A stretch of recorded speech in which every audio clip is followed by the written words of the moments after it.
자, 요한복음 1장 이제 마쳤습니다. 그렇죠? 예. 예수님께서 사람의 마음 속까지 아시는 분이다 하는 것을, 곧 그분이 하나님이시다 하는 것을 제자 중에 나다나엘은 알게 됐어요. 그래서 그는 예수님을 하나님의 아들이십니다 라고 이제 고백을 했죠. 어떠셨어요, 여러분은? 한 주간 모든 것을 아시는 주님께 여러분의 깊은 속에 있는, 감추어 두고 있는 것들을 가지고 나와서 나눌 기회가 있으셨습니까? 예수님은 온유하신 분이에요. 우리를 책망하시기 전에 우리를 먼저 이해하십니다. 그분이 육신을 입고 이 땅에 오셨다는 것은 그분이 우리와 같은 육신을 입어보셨다는 말씀이에요. 그래서 그 육신을 입고 우리가 경험하는 죄의 유혹도 그분도 받으셨다는 거예요. 그래서 우리의 연약함을 동정하지 못하실 분이 아니라고 히브리서가 말씀하세요. 그렇게 예수님은 우리의 연약함을 아시고 우리의 힘든 이 죄와의 싸움도 아시기 때문에 우리를 책망하시지 않고 오히려 동정하시고 때를 따라 도우시는 힘을 우리에게 주십니다. 문제는 우리가 그분의 그 힘을 구하지 않는다는 거예요. 내게 생명 주시기 원하시는 그분을 찾는 우리가 되기를 바랍니다. 오늘부터 요한복음 2장으로 좀 들어가겠습니다. 요한복음 2장에 가면 시작에 우리가 너무 잘 아는 유명한 사건이 하나 기록이 되어 있습니다. 이 사건은 우리가 너무 잘 아는데도 불구하고 이 안에는 우리가 참 이해 못할 말들이 많이 들어가 있어요. 먼저 말씀을 좀 읽어볼까요? 요한복음 2장 1절에서 11절입니다. 함께 읽어보죠. 사흘째 되던 날 갈릴리 가나에 혼례가 있어 예수의 어머니도 거기 계시고 예수와 그 제자들도 혼례의 청함을 받았더니 포도주가 떨어진지라. 예수의 어머니가 예수에게 이르되 저들에게 포도주가 없다 하니 예수께서 이르시되 여자여 나와 무슨 상관이 있나이까? 내 때가 아직 이르지 아니하였나이다. 그의 어머니가 하인들에게 이르되 너희에게 무슨 말씀을 하시든지 그대로 하라 하니라. 거기에 유대인의 정결 예식을 따라 두세 통 드는 돌 항아리 6이 놓였는지라. 예수께서 그들에게 이르시되 항아리에 물을 채우라 하신즉 아귀까지 채우니 이제는 떠서 연회장에게 갖다 주라 하심에 갖다 주었더니 물로 된 포도주를 맛보고도 어디서 났는지 알지 못하되 물 떠온 하인들은 알더라. 연회장이 신랑을 불러 말하되 사람마다 먼저 좋은 포도주를 내고 취한 후에 낮은 것을 내거늘 그대는 지금까지 좋은 포도주를 두었도다 하니라. 예수께서 이 첫 표적을 갈릴리 가나에서 행하여 그의 영광을 나타내심에 제자들이 그를 믿으니라. 아멘. 잘 아시는 내용이죠? 다 들어보셨죠? 예. 물로 포도주를 만드시는 그 기적이 기록된 장면입니다. 우리는 그냥 예수님이 물로 포도주를 만드셨다 하는 것으로 이제 기억을 합니다. 그래서 이 장면에 관한 이 요한복음 2장 1절에서 11절 말씀을 가지고 하는 설교들을 들어보면 예수님은 물로 포도주를 만드실 수 있는 분이다. 그래서 본질을 변화시킬 수 있는 분이다. 예수님의 손에 붙들리면 우리 같은 죄인도 의인으로 변화될 수 있다. 이런 적용을 하는 것을 봅니다. 물론 좋은 해석이고 좋은 적용입니다. 예수님만이 우리를 새로운 피조물로 만드실 수 있어요. 그거는 맞는 말씀입니다. 그런데 이 요한복음을 볼 때요, 앞으로도 계속해서 그렇지만 눈에 보이는 사건 자체에 관심을 가지면 우리는 이 요한이 하려는 말을 놓치게 돼요. 자, 요한이 우리에게 알려주고자 하는 것이 예수님은 물로 포도주를 만들 수 있는 분이에요. 그걸까요? 요한이 우리에게 알려주고 싶은 게 예수님은 물로 포도주도 만들 수 있는 분입니다. 그것을 알려주고 싶어서 이 요한복음을 썼을까요? 포도주를 만드실 수 있는 그 능력에 우리가 관심을 가질 것이 아니라 왜 포도주를 만드셨는가? 이 포도주를 만드심으로 나타나는 결과는 무엇인가에 우리가 집중해야 합니다. 그래야 요한이 하려는 말을 알아듣게 돼요. 자, 생각해 보죠. 여기 지금 무슨 잔치가 벌어졌어요? 혼인잔치가 벌어졌습니다. 결혼식이 이루어진 거예요. 자, 유대 혼인잔치는 며칠 동안 해요? 우리는 잔치 하루 하고 끝나지만 일주일 합니다. 일주일. 많이도 하죠. 예. 아마 친척들도 많고 이래서 아마 이제 멀리서부터 그때 차 타고 다니지도 않고 걸어서 오고 하니까 아마 한 일주일 정도 쭉 하면서 손님들이 계속 오고 손님을 치르고 잔치를 하고 하는 것 같아요. 자, 그런데 이 갈릴리의 가나라는 아주 작은 시골 마을에 혼인잔치가 벌어졌는데 보니까 예수님의 어머니도 초청받아 가셨고 예수님과 그 제자들도 거기 있었다 이렇게 되어 있습니다. 그런데 포도주가 떨어졌어요. 한번 생각해 보세요. 만약에 이 잔치에 포도주가 아니고 다른 게 떨어졌으면 어땠을까요? 음식이 떨어졌거나 고기 구워야 되는데 기름이 떨어졌거나 그랬으면 어땠을까요? 야, 쌀이 다 떨어졌어. 사람들이 너무 많이 와서 밥이 다 동났어. 어떡하지? 이랬다면, 그래서 예수님이 밥을 만들어 주셨거나 예수님이 엘리야처럼 기름이 막 나오게 해주셔서 계속 빈대떡을 붙일 수 있게 해주셨거나 했다면 어땠을까요? 그것도 기적이죠. 그냥 예수님이 그 집에 잔치집에 이런 쌀이 나오게 하셨고 기름이 나오게 하셨다 이렇게 기록하고 끝났을 겁니다. 그런데 그것은 표적은 되지 않아요. 기적은 되는데 표적은 되지 않습니다. 지금 2장 11절에 보니까 이 기적을 기적이라고 하지 않고 뭐라고 했어요? 표적이다 했어요. 이 표적을 첫 표적을 갈릴리에서 행하셨다 그랬죠. 자, 기적은 뭐고 표적은 뭘까요? 기적은 뭡니까? 어떤 초자연적인 일을 일으키는 거예요. 그게 기적이죠. 표적은 같은 기적을 통해서 기적 자체에 집중하는 것이 아니라 그 기적이 말하려는 것에 집중하게 하는 거예요. 그러니까 표적이 영어로는 뭡니까? 사인이죠. 사인이에요. 그럼 사인 자체가 중요한 게 아니라 사인이 가지고 있는 내용이 중요한 거죠. 자, 여러분이 프리웨이 타고 오시다가 캡터스 1마일이라는 사인을 보셨어요. 그죠? 캡터스 1마일이라는 사인 보셨어요. 그러면 그 캡터스 1마일이라는 사인을 보시고 뭘 생각하셔야 돼요? 나갈 준비를 하고 1마일 후에는 캡터스 로드가 나오는구나. 그걸 아시면 되는 거죠. 근데 캡터스 1마일이라는 사인을 보고 저 사인 하면서 사인을 붙드는 사람은 없단 말이에요. 이해가 되시죠? 그러니까 물로 포도주를 만든 사인을 가지고 물로 포도주를 만드는 거를 붙들면 안 되고 이 물로 포도주를 만드는 것이 뭘 의미하는지를 알아야 된다는 말씀이에요. 자, 그러면 포도주는 뭘까요? 포도주. 우리 한국 기독교인들은 술에 대해서 굉장히 민감해요. 그죠? 술을 마치 나쁜 것으로 생각하는데 어떻게 생각하세요? 술이 나쁩니까? 대답 잘해야 되죠. 그죠? 한국 사람들, 특별히 한국 기독교인들의 술은 나쁜 것이라는 개념이 강하게 자리 잡고 있습니다. 그래서 술 마시는 그리스도인들을 정죄하기도 해요. 근데 사실 성경은 술 마시는 것 자체를, 술 자체를 나쁜 것으로 말씀하지 않아요. 뭘 나쁜 것으로 말씀하세요? 술에 취하는 것을 나쁜 것으로 말씀하시지, 술 마시지 마라라고는 하지 않아요. 술에 취하지 마라라고 하시죠. 술 취하는 대신에 뭐에 취해라? 성령에 취해라 라고 하시죠. 자, 대부분 이 술 마시는 사람들이 술을 안 취하게 마시면 되는데 마시면 취할 때까지 마시니까 이제 그게 문제거든요. 근데 성경은 분명하게 술 마시는 거에 대해서는 정죄하지 않는다는 사실을 알고 계셔야 돼요. 그래야 지금 여기서 예수님께서 이 잔치집에 술을 만들어 주신 것도 문제가 없죠. 술은 나쁜 거야. 왜 예수님이 걔네들한테 술을 만들어줬어 하면 예수님이 지금 잘못된 일을 하신 것처럼 되잖아요. 그렇죠? 그게 아니라는 거예요. 특별히 성경 안에서 포도주는 기쁨의 상징이에요. 기쁨.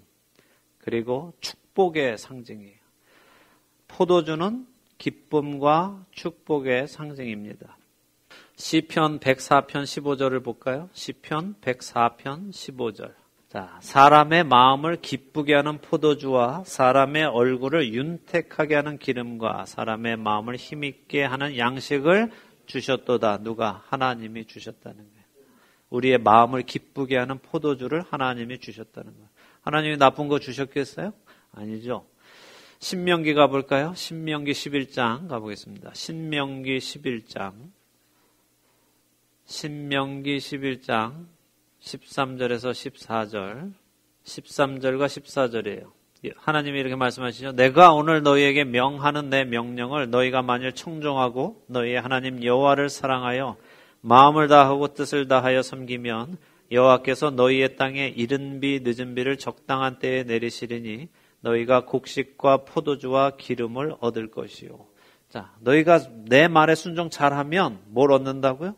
곡식과 포도주와 기름을 얻는다는 거예요. 포도주는 하나님을 사랑하고 하나님께 순종하며 섬기는 백성에게 주시는 하나님의 선물이라고 성경에 말씀하세요. 이사야서를 보겠습니다. 이사야서 25장 6절입니다. 이사야서 25장 6절 읽어드릴게요. 만군의 여호와께서 이 산에서 만민을 위하여 기름진 것과 오래 저장하였던 포도주로 연회를 베푸시리니 곧 골수가 가득한 기름진 것과 오래 저장하였던 맑은 포도주로 하실 것이며 라고 이사야서 25장 6절에 말씀하셨어요. 그러니까 하나님이 잔치를 베푸실 때 만민을 위해서 잔치를 베푸실 때 오래 묵은 아주 좋은 포도주로 그렇게 잔치를 베풀어 주실 거다 하세요. 아모스 9장 14절에도 마찬가지예요. 내가 내 백성 이스라엘이 사로잡힌 것을 돌이키리니 그들이 황폐한 성읍을 건축하여 거주하며 포도원들을 가꾸고 그 포도주를 마시며 과원들을 만들고 그 열매를 먹으리라. 그러니까 하나님께서 사로잡혀갔던 이스라엘을 다시 돌려보내면 그때에는 이 사람들이 포도원을 만들고 포도주를 마시게 내가 할 것이다 라고 하시는 거예요. 요엘서도 그렇습니다. 여호와께서 그들에게 응답하여 이르시기를 내가 너희에게 곡식과 새 포도주와 기름을 주리니 너희가 이로 말미암아 흡족하리라. 내가 다시는 너희가 나라들 가운데서 욕을 당하지 않게 할 것이며 하나님께서 구원을 완성하실 때 포도주를 아주 좋은 포도주를 줘서 마시게 하실 거예요. 자, 이런 말씀 속에서 알 수 있듯이 하나님께서 이스라엘을 회복하시는 날, 구원을 완성하시는 날, 그들에게 맑은 포도주, 좋은 포도주, 오래 저장한 좋은 포도주를 주시면서 그들의 구원을 선포하실 것이다 라고 말씀하세요.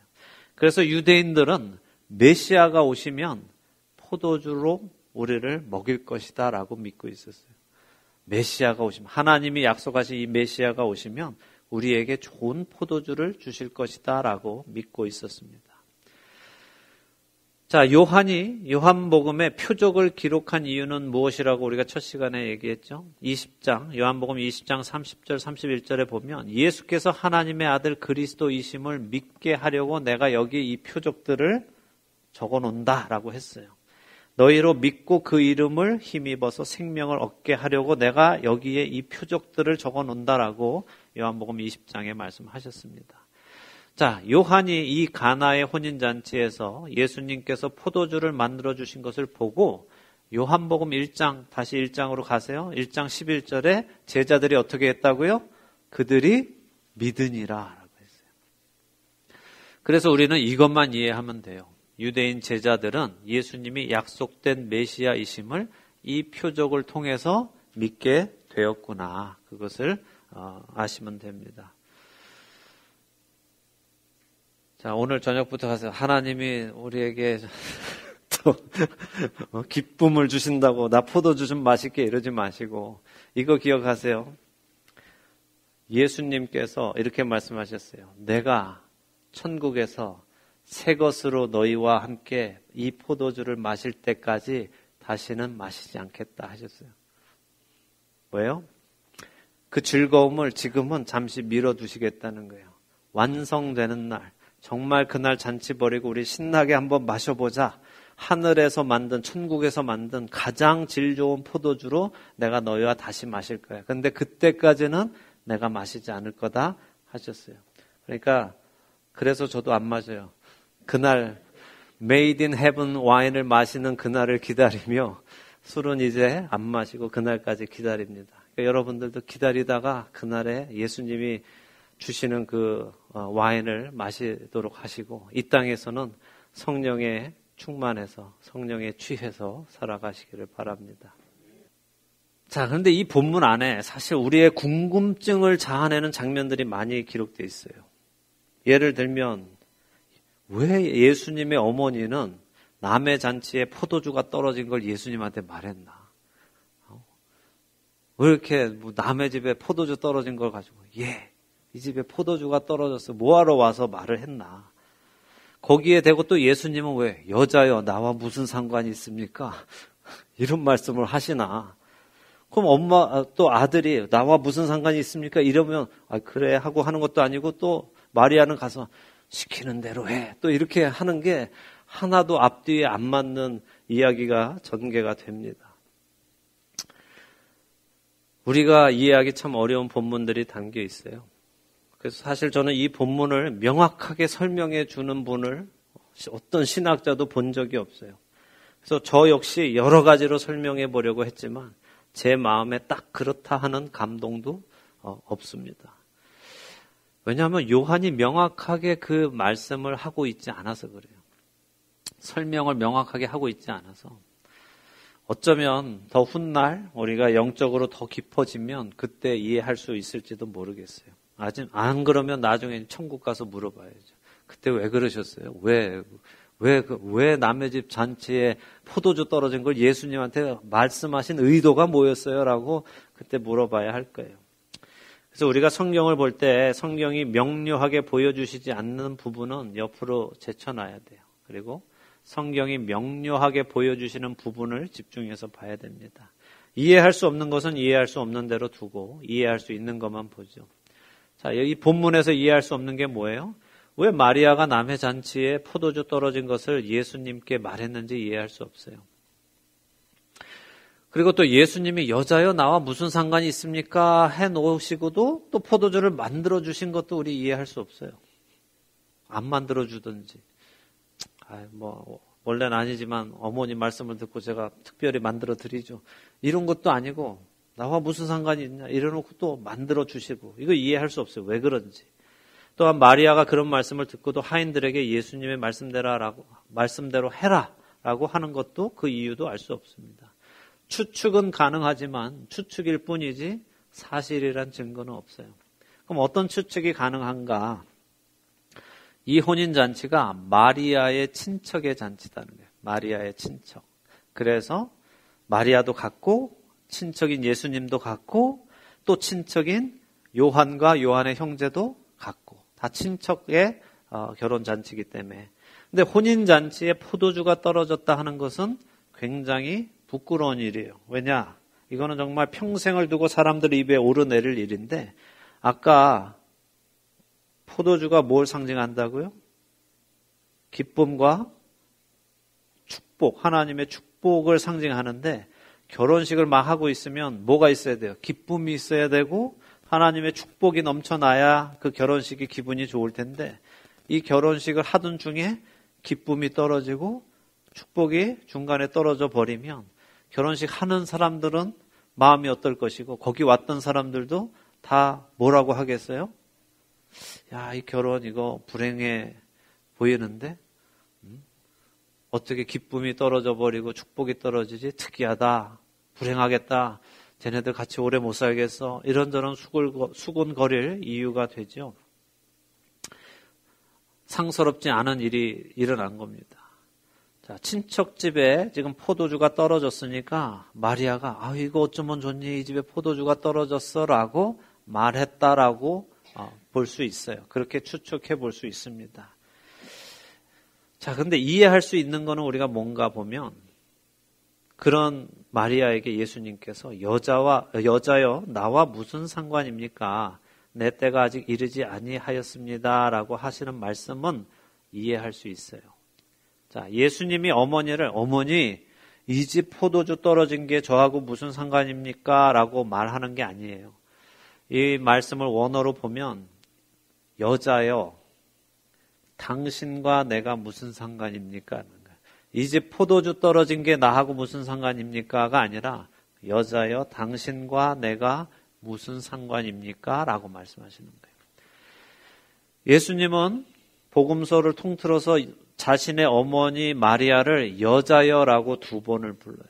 2번 딱 부르시는데 첫 번이 어디가 하면 바로 여기 요한복음 2장이고 두 번째 부르실 때가 언젠가 하면 요한복음 19장 26절이에요. 요한복음 19장 26절 어디에서 부르시는가 하면 십자가 위에 달리셔서 부르세요. 여자여 보소서 아들이니이다 라고 하세요. 자, 그러니까 예수님은 공생의 퍼블릭 라이프, 예수님의 공적인 삶, 메시아로서의 공적인 삶을 시작하시면서 자기 어머니를 여자여, 더 이상 내 육신의 어머니가 아니라 당신은 여자입니다. 나에게 여자입니다. 라고 말씀하시는 거고, 그게 끝날 때 십자가 위에서 다시 한번 여자여 라고 말씀하시는 거예요. 근데 왜 어머니를 여자여라고 부릅니까? 창세기 3장에 하나님께서 여자의 후손과 뱀의 후손이 싸울 것을 말씀하시잖아요. 여자의 후손이 뱀의 후손의 머리를 밟을 것이다 라고 말씀하셨잖아요. 그래서 예수님이 지금 말씀하시는 거예요. 여자여, 당신이 하나님께서 말씀하신 그 여자이고 내가 그 여자의 후손입니다. 그 일을 지금 시작합니다 라고 말씀하시는 거예요. 그래서 이제 그 예언이 이루어지기 시작하는 거죠. 뱀의 후손의 머리를 밟는 그 일이 지금부터 시작됩니다라고 예수님이 말씀하시는 거예요. 그런데 내 때가 아직 이르지 않았습니다라고 말씀하세요. 이게 앞뒤가 안 맞는 것 같죠. 지금 시작한다면서 또 내 때가 이르지 않았다. 근데 요한복음 안에서 내 때라는 게 무슨 의미인지를 찾으면 돼요. 예수님께서 요한복음 안에 내 때라는 말씀을 7, 8번 하시는데 그것은 뭘 의미하는가 하면 십자가에서 죽으시는 거예요. 십자가에서 죽으시는 그 장면을 예수님은 내 때라고 My time is not here yet 이렇게 하신단 말이에요. 그러니까 예수님의 말씀은 이거예요. 내가 아직 십자가에서 죽을 때는 아닙니다. 이 말씀은 무슨 말씀이냐 하면 내가 메시아다라는 것을 사람들에게 공식적으로 알리는 것은 지금 때가 아닙니다라는 거예요. 이 집에서 내가 어떤 기적과 표적을 행해서 사람들에게 내가 메시아다라는 것을 알릴 때가 아직은 아닙니다. 예수님은 언제 자신이 메시아이신 것을 알리시는가 하면, 공식적으로 알리시는가 하면 죽기 일주일 전에, 6월절 일주일 전에 우리가 말하는 종려주일, 종려나무를 흔들고 들어가는 그 종려주일 때에 예수님이 공식적으로 사람들이 예수님을 메시아로 호산나 높은 하나님의 이름으로 오시는 이여 우리를 구원하소서라고 하실 때에 그때 예수님이 공식적으로 메시아이심을 인정하세요. 그리고 그 주에 죽으시는 거예요. 그러니까 그때까지는 예수님이 자신이 메시아이신 것을 공식적으로는 말씀하지 않아요. 자, 그래서 지금은 내가 공식적으로 메시아입니다라고 밝힐 때가 아닙니다라고 예수님이 지금 어머니에게 말씀하는 거고, 마리아는 그 의도를 알아들은 것 같아서 조용히 하인들한테만 시키는 대로 해라. 공식적으로 사람들한테 내 아들이 메시아인데 얘가 뭐 해줄 수 있어요 라고 하는 게 아니라 하인들에게만 조용히. 그래서 여기도 보니까 나중에 포도주를 가져와서 사람들이 와 이러는데 어디서 온지 모르지만 하인들만 알았다라고 되어 있죠. 그러니까 아주 극소수의 사람에게만 알리셨다라는 말씀이에요. 자, 9절에 보면 오직 하인들만 알더라 하는 말씀이 있고, 이것은 예수님이 메시아이신 것을 다른 이들에게는 알리지 않은 것이고 오직 제자들만 알았다라고 되어 있습니다. 그리고 그날 그 일을 했던 하인들만 알았다는 거죠. 자, 이제부터 정말 중요한 것을 보도록 하겠습니다. 지금까지 제가 드린 말씀 잊어버리셔도 돼요. 근데 이 첫 표적이 하시려는 말씀이 지금부터 중요한 거예요. 요한이 예수님께서 행하신 이 첫 표적을 통해 우리에게 하시려는 말씀이 무엇인가? 8절에서 10절 보세요. 8절에서 10절. 다시 한번 보겠습니다. 이제는 떠서 연회장에게 갖다 주라 하심에 갖다 주었더니 연회장은 물로 된 포도주를 맛보고도 어디서 났는지 알지 못하되 물 떠온 하인들은 알더라. 연회장이 신랑을 부러 말하되 사람마다 먼저 좋은 포도주를 내고 취한 후에 낮은 것을 내거늘 그대는 지금까지 좋은 포도주를 두었도다 하니라. 자, 잔치, 신혼, 결혼 잔치에서, 혼인 잔치에서 포도주가 떨어지면 어떻게 된다고요? 어떤 의미라고요? 네, 축복과 기쁨이 떨어지니까 그 결혼식을 하는 신랑은 어떤 마음이 되겠어요? 실망하고, 자, 이 잔치가 뭐 이런 잔치야 할 때, 잔치가 이런 잔치가 어딨어? 이렇게 축복과 기쁨이 떨어지는 잔치가 어딨어? 라고 할 때 그 창피, 부끄러움은 누가 당하게 되겠어요? 신랑이 당하게 되는 거예요. 신랑과 신부가 당하게 되는 거죠. 이것은 평생을 두고 구설수에 오를 그런 일이 생긴 거예요. 축복이 떨어진 결혼, 기쁨이 떨어진 결혼. 사람들은 그 결혼식을 생각할 때마다 저주스러운 말을 할 일이죠. 우리도 어떤 잔치에 갔다가 안 좋은 음식을 먹으면 평생 기억할 거예요. 그런 잔치 기억나시는 거 없어요? 제가 아는 어떤 교회는 제가 2년, 3년 그 교회 창립 주일에 계속 갔는데 갈 때마다 상한 음식을 주셔가지고 그 다음부터는 거기 그 교회 가서는 음식을 안 먹게 되고 다녀와서도 사람들이 늘 하는 그지 뭐 어떻게 상한 음식을 주지라고 하면서 그게 아주 사람들 사이에 회자될 정도로 이야기가 돌아요. 그러니까 여기도 이 결혼식에 다녀온 사람들도 무슨 결혼식에 포도주가 떨어져. 참 준비성하고는 쯧쯧쯧 하면서 소리를 평생 동안 이게 평생에 한 번 하는 그 결혼식에 그 평생 동안 사람들한테 이런 소리 저런 소리를 들을 일이 생긴 거예요. 그래서 여기 이 결혼하는 이 부부가 이 모든 부끄러움을 담당하게 되어 있어요. 그런데 보세요. 예수님께서 포도주를 연회장에게 가져다 주라고 하시죠. 연회장 이렇게 하면 우리로 치면 그냥 그 잔치 사회자예요. 사회자. 그리고 사회자. 이 잔치를 이끌어가는 사람이죠. 그래서 막 이제 중간에 누구도 초계해서 막 노래도 시키고 인사도 시키고 막 하는 그 사회자예요. 이 사람이 포도주를 맛보더니 어떻게 해요? 신랑을 불렀어요. 그리고 사람들 앞에 세워요. 그리고 뭐라고 합니까? 야, 이거 잔치하면 말이야. 처음에는 좋은 포도주로 대접하다가 사람들이 좀 취하면 싸구려 포도주 주는 게 너무 당연한데 다들 그렇게 하는데 여기 이 집 신랑은 그런 사람이 아니네. 처음에도 좋은 포도주 주더니 지금 사람들이 취했는데 이제 정말 더 좋은 포도주를 가지고 나가서 사람들을 섬기네. 야, 이 사람 뭐 이런 사람이 다 있어. 너무 괜찮은 사람인데요 하면서 지금 사람들 앞에서 어떻게 해요? 신랑을 칭찬해 주는 거예요. 사람들 앞에서 신랑, 야, 이거 대단한 사람입니다. 여러분들을 아주 지극히 제대로 섬기는 사람이에요. 싸구려, 여러분들이 취해가지고 맛을 모른다고 그냥 싸구려 와인을 갖다 주는 게 아니라 지금까지 서브했던 것보다 훨씬 더 좋은 와인으로 지금 여러분한테 섬기고 있습니다. 라고 말해주는 거예요. 자, 예수님이 만들어주신 와인이니까 맛이 얼마나 좋았겠어요. 최고의 와인이었겠죠. 그거 먹고 지금 이 연회장이 야 대단하다 하면서 누굴 칭찬해요? 신랑을 막 칭찬한단 말이에요. 자, 방금 전까지 신랑은 어떤 위기에 있었어요? 네? 부끄러움을 당할 위기에 있었어요. 자기가 어쨌든 자기 결혼식에 충분한 준비를 안 한 거잖아요. 이 정도면 충분했겠지 했는데 그걸 못했어요. 했는데 중간에 떨어졌어요. 이제 어디 가서 지금 뭐 포도주를 담궈 올 수도 있고 이게 뭐 만든다고 지금 당장 되는 게 아니잖아요. 어디서 얻어올 수도 없어요.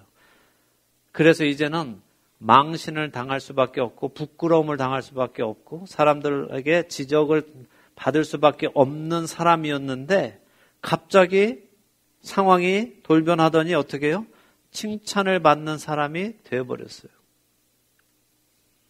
그래서 이 신랑이 칭찬받기 위해서 한 일이 뭐예요? 지금 이 칭찬을 받기 위해서 한 일이 뭐냐고요? 아무것도 없어요. 아무것도 없죠? 자, 그러면 누가 이 부끄러움을 당할 수밖에 없는 신랑을 부끄러움 대신에 칭찬을 받게 했습니까? 예수님. 예수님이 행하신 일이 부끄러움을 당할 신랑의 부끄러움을 거두어 가시고 오히려 아무 일도 하지 않은 그가 자격 없는 그가 칭찬받는 사람이 되게 하시는 거예요. 이게 복음이에요. 이게 예수님이 오신 이유예요. 예수님이 오셔서 제일 처음으로 보여주신 표적의 의미가 이거예요. 우리는 다 뭐예요? 죄인이에요. 우리는 선한 것을 좋아하지 않는 사람이에요. 자기 생각엔 나는 착해라고 생각하지만 이미 그게 악한 거예요. 우리는 깨끗한 것, 선한 것, 착한 것, 의로운 걸 좋아하지 않아요. 우리는 더러운 것, 어두운 것, 악한 것을 좋아해요. 그래서 우리는 하나님 앞에서 부끄러움을 당할 수밖에 없는 사람들이었어요. 하나님 앞에서 정죄받을 수밖에 없는 사람들이었어요. 내가 그래도 나는 다른 사람보다 나는 다른 사람보다는 착해라고 해봐야 그 의의는 하나님 앞에서 하나 의롭다고 받아들여지지 않는 아주 미미한 것입니다. 그런데 우리의 악함은 하나님 앞에 하나님을 대적하는 악함이었어요. 그런 우리를 예수 그리스도께서 하나님 앞에 칭찬받는 자로 만드신 거예요. 하나님께 정죄받아야 할 우리를 예수님이 어떤 일을 행하셨더니 우리가 정죄받지 않고 부끄러움을 당하지 않고 하나님께 칭찬을 듣는 하나님으로부터 네가 의인이다라는 말씀을 듣는 사람으로 만드셨다는 거예요. 이게 복음이에요. 예수님의 십자가가 아무것도 한 일이 없는 나로 하나님 앞에 칭찬받게 하십니다. 내가 한 일 때문이 아니라 그분이 하신 그 일로 인해서 그분의 의의 옷이 나를 덮어주셔서 나로 하나님 앞에 의인이라고 칭함받게 되고 칭찬받는 자가 되게 하시는 것입니다. 예수님의 첫 표적은 이분이 이제 앞으로 어떤 일을 하실 것인지에 대한 사인이에요. 이제 이분이 이렇게 하실 거야. 지금 샘플 사인을 보여주시고 이분이 하시려는 일이 이거다 하는 것을 우리에게 보여주시는 거예요. 여러분은 이 예수님을 여러분의 구세주로 받아들이셨습니까? 그분의 도우심을 받아서 나의 부끄러움이 가리워지는 은혜를 누리기 원하십니까? 부끄러움 당해보셨어요? 사람들 앞에서 치욕적인 부끄러움 당해보셨어요? 한번 상상해 보세요. 여러분이 발가벗겨져서 몸에 하나도 어떤 것도 덮을 수 없는 상태로 다운타운 사람들이 수십만 명이 지나가는 길 가운데 서게 된다면, 그리고 사람들이 여러분을 향해서 돌을 던지고 에이 나쁜 놈아, 너 같은 놈은 죽어야 돼 라고 하는 그런 일을 겪어야 된다고 한번 생각해 보세요. 여러분이 들키지는 않았지만 여러분이 가지고 있는, 여러분이 숨기고 있는 여러분 속 안에 있는 그 죄가, 그 더러운 것이 밖으로 드러나서 사람들이 다 알게 돼서 여러분들을 가운데 발가벗겨 놓고 여러분들을 향해서 정죄하는 모습을 한번 상상해 보시라는 거예요. 그때 그 부끄러움이 어떨 것 같은지. 근데 그 부끄러움을 예수님이 대신 가져가셨어요. 예수님이 십자가에 달리실 때 어떻게 달리셨어요? 모든 사람들이 볼 수 있는 가장 높은 곳에 달리셨어요. 발가벗겨졌어요. 예수님 팬티 입고 달리셨어요? 아니요. 로마 병정들이 그 속옷을 벗겼어요. 속옷이 너무 좋아서 이거는 자기들이 제비 뽑아서 가위바위보해서 한 놈이 몰아가자. 그래서 가져갔어요. 갖다 팔아먹으려고.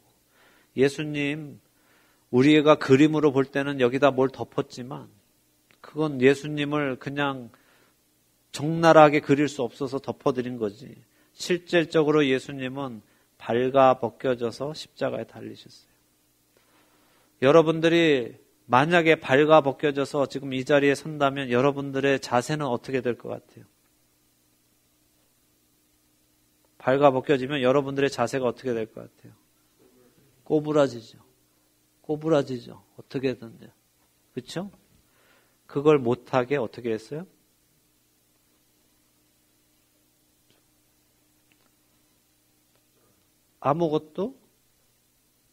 아무것도 가릴 수 없게끔. 그 부끄러움을 다 당하시게끔. 그리고 사람들이 그 앞을 지나가면서 조롱하고 침을 뱉고 그 일을 예수님이 당하셨어요. 원래는 누가 당해야 된다고요? 내가. 우리 각자가 각자의 죄에 대해서 그렇게 당해야 하는데 예수님이 대신 당하셨어요. 그리고 우리는 어떻게 돼요? 아무것도 한 일이 없는데 하나님께 칭찬받는 사람이 된 거예요. 너가 의인이야. 너 내 아들 믿어서 너가 의인이야. 이 말도 안 되는 사랑을 하나님께서 우리에게 보여주시고 예수님께서 우리에게 보여주셨어요. 이 부끄러움이 가리워지는 은혜가 우리에게 있기를 바랍니다. 그 은혜를 받는